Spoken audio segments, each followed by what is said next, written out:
السلام عليكم ورحمة الله وبركاته. معكم الشيف محمد مرجان من مطبخ مرجان كيتشن. النهاردة معانا ستيك مشوي بطريقة سهلة وهتعجبكم، ونبتدوا معانا النهاردة. معانا المكونات بتاعتها: ستيك، معلقة مايونيز، توم باودر، بصل باودر، روزماري، ملح، فلفل أسمر، ممكن فلفل أبيض برضو، زبداية، زيت زيتون، ليمونة.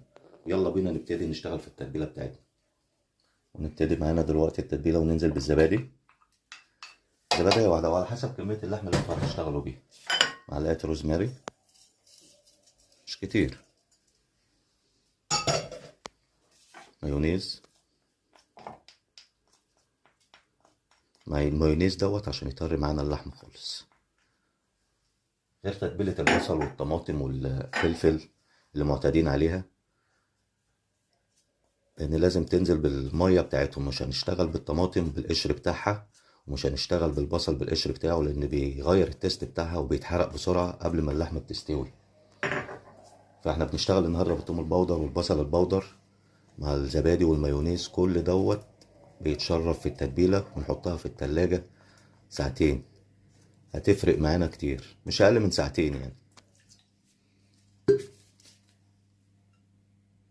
معلقة زيت،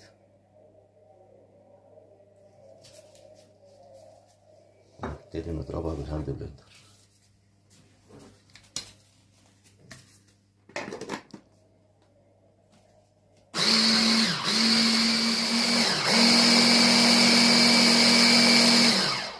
بعد ما جربناها بص القوام بتاعها متماسك، حاجة هتعجبكم ان شاء الله.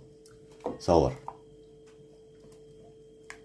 ننزل بيها على اللحمة ونتبلها مش اقل من ساعتين في التلاجة.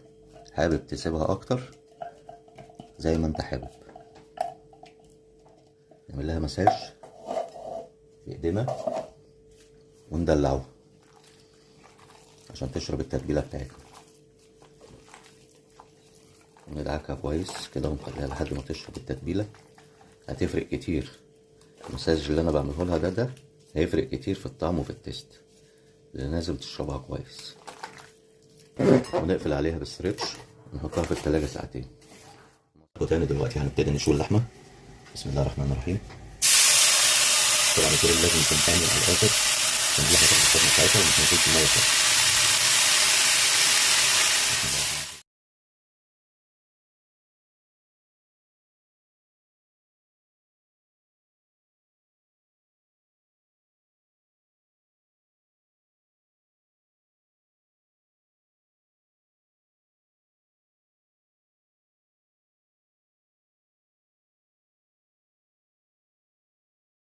عشان اللحمة هننزل بقى بشوية خضار مشكلين، فلفل، طماطم، فلفل الوان، بروكلي، دولت،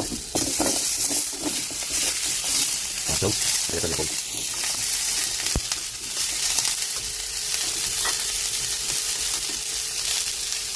نجيب شوية بهارات، فلفل أسمر، شوية ملح، بس كده كده هيفرقوا معانا كتير طبعا.